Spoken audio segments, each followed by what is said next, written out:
Oh, I'm glad you stand, actually. I know. You got to ask the question. Keep getting up. To the flag of the United States of America and to the republic for which it stands, one nation, under God, indivisible, with liberty and justice for all.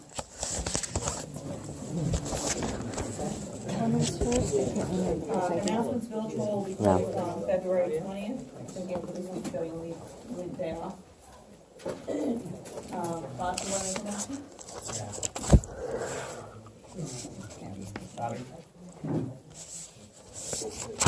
This is the new Condescending. Yeah, I know. Thank you, Mayor Parrish, and Board of Trustees. Good evening, everybody. Last year, I sent out postcards to every resident of the village that I wanted to start a new association. The goal of the association was to help with the revitalization of the village parks. One of the goals I stated on the postcard was to help with the funding of the new community dock. I am here today to announce that the Poquott Community Association has begun its dock donation campaign. This campaign will run until the end of April. We will be sending out postcards to all of the residents asking if they would like to donate to the community dock. We will be taking both individual and corporate donations. No donation is too small, every little bit helps. All donations received are tax deductible. So far, in the last week and a half, They can't. How? You're not. Are you a 502? You're not. You're not a. we are a 501c3 You are? as of Okay. December. Yes, we are. Oh, okay. Just wanted to know. Getting back to what I was saying, I'm sorry. Getting back to what I was saying. All donations are tax deductible. So far, the association has raised in the last week and a half $8,000 towards the village dock. Wow. Good.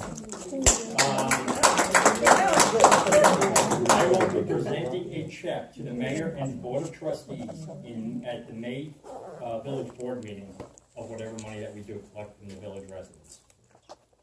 I just want to make another couple of announcements. I would also like to announce the upcoming events that the Poquott Community Association will be doing this year. We will be having a garage sale April 29th at Your California. garage sale. We will be having this year for the first time, we will be having an end of the year party to elementary and high school kids. That party will actually be happening on June 23rd down in California.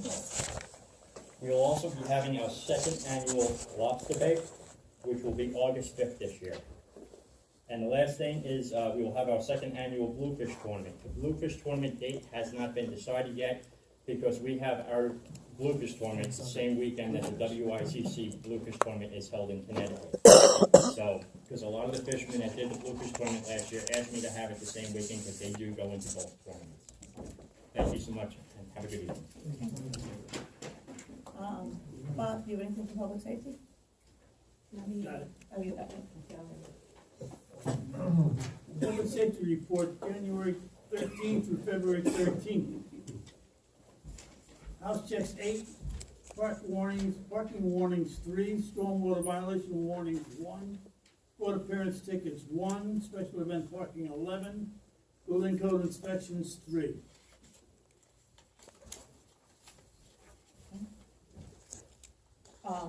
The treasurer will just ask that anybody wanting to the budget to go to them before the middle of this month. So I would say, I think Saturday they're meeting. So, do you have anything?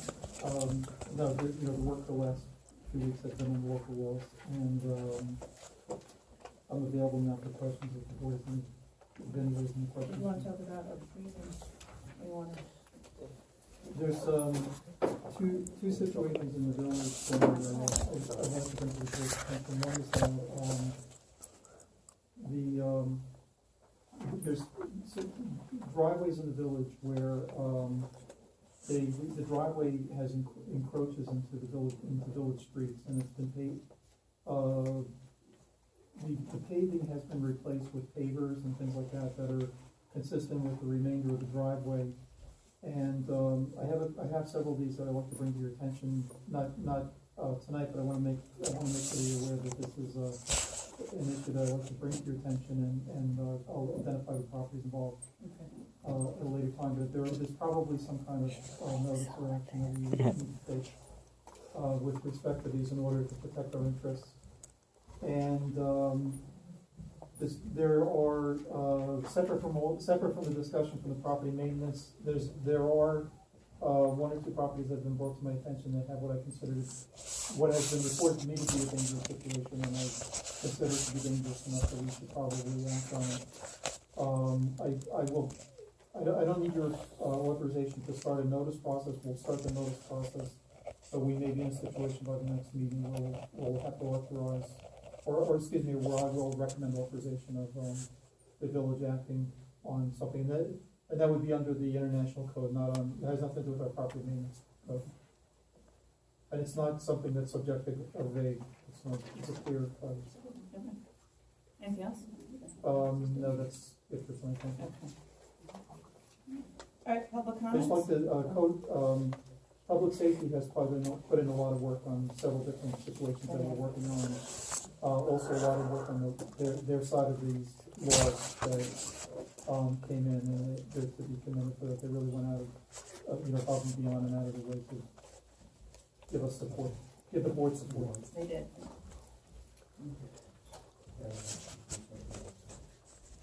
Okay. Gary Garfano, Oh, sorry.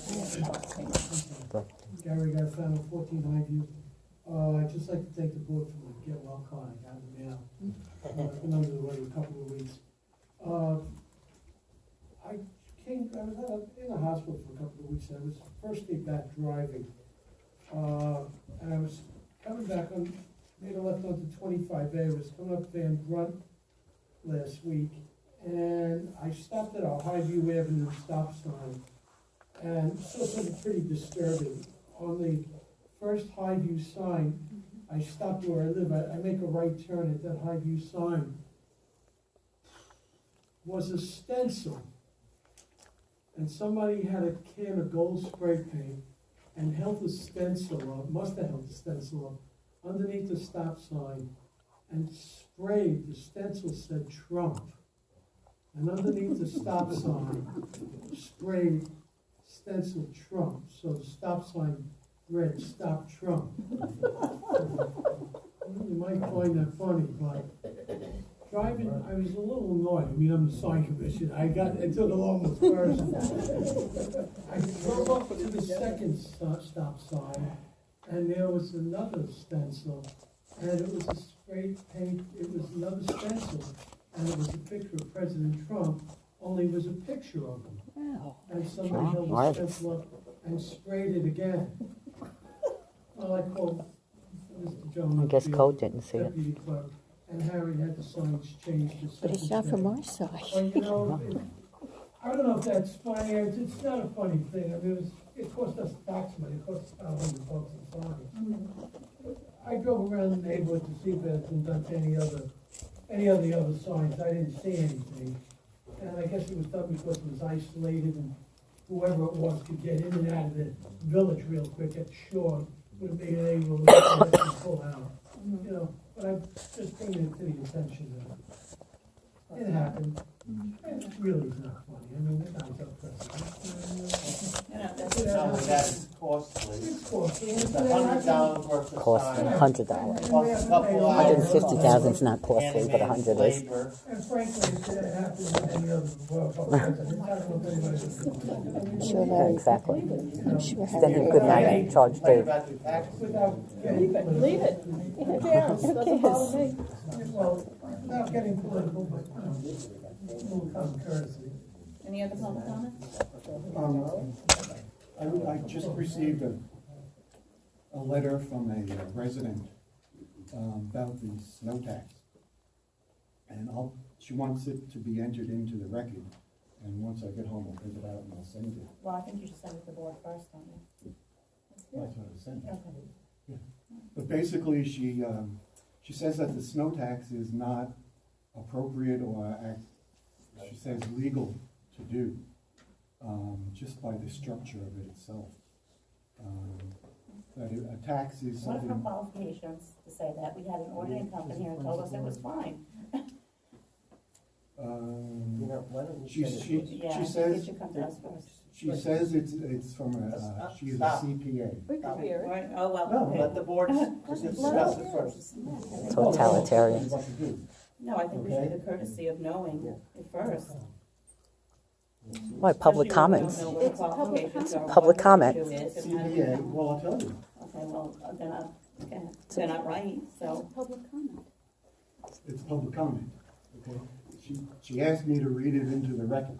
I am not able to read the entire thing, but I'll give you the gist of saying that basically, the tax, in order to tax something, it has to be a vehicle that the state accepts, okay? And she says that it does not meet the ad valorem aspect of a tax or actually the qualifications for a fee. And that therefore there's no structure within the state laws in order to collect $133 from every resident of the village, and that it needs to be done in a different manner. Yeah, all disrespect, I'm going to disagree with her. This is the same person who thought we were gonna be $50,000 over budget, and we weren't even close to that. 53,000 Okay, so according to the even though she may be a CPA, perhaps not a good one, I would say that you want to send an email to the board. That's a good one. Yeah. Say so, 50. Where was she when we were going over budget by $220,000 in front of you?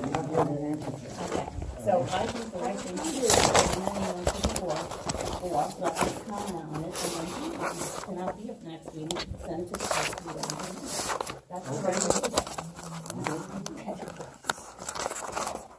Any other public comment? Yeah, it's just kind of a FYI. When you're talking about expanding Village Hall, obviously we all know I did expand Village Hall. Before I was able to do it, I had to go to New York State, the Assembly, because it's in parkland, okay? It's just one of those things, the park was dedicated, and the building then became our Village Hall. We were not allowed to leave the footprint, but Engelbright arranged something for us. We had that garage in the back, and when we had the storm, Sandy, and the garage was damaged, it wasn't worth repairing. And what we were able to do is exchange the footprint of the garage to add it to the Village Hall, thereby then making the footprint of the garage parkland. So we weren't allowed to take any other space. We had to actually exchange. So if you're going to go and expand, which I don't have a problem with that, but just to let you know, you have to literally exchange property. We had the garage to exchange at that time. There were, I don't remember if you remember, it was like 12 by 12 or something. That's when we put the back room on, where the code enforcement and that other room was. That was it. We couldn't go any further.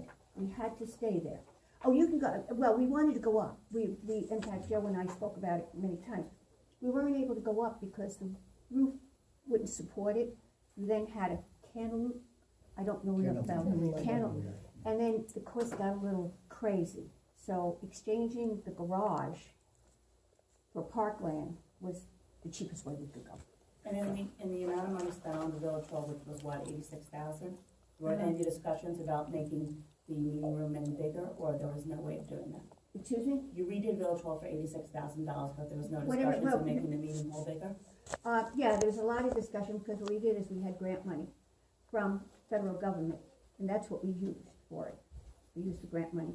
It was from the federal government. We got money from Sandy, and we got money because the back of the Village Hall was damaged, the garage was damaged, and there were a couple other things. So that's how we did it.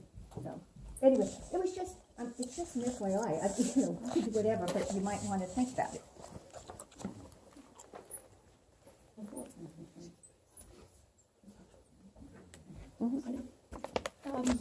Just a point of fact, Joe was able to use the New York State law to he's using it to move forward on summons on unsafe property, which indicates that we can do it using just the New York State law.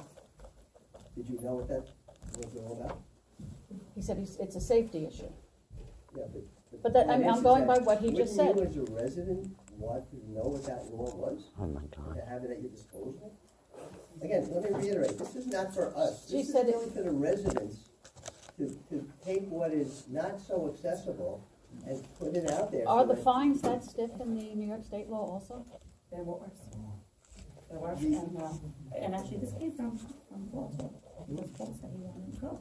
I mean, I'm just wondering, you're already using the New York State law, so I was wondering why we need to have another one, that's all. State mandates State mandates, we have another law?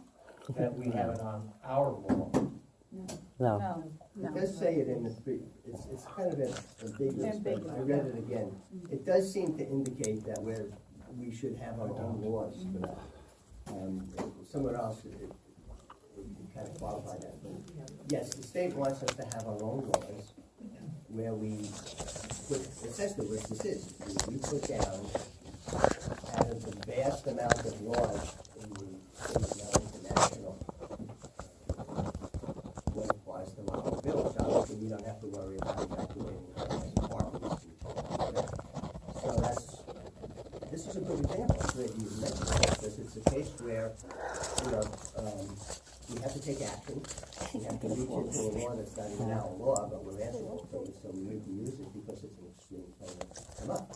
So it would be better for all of us, literally, all the residents of the village. And we have the law, and we can see what the law is, and then we can go along with it or not.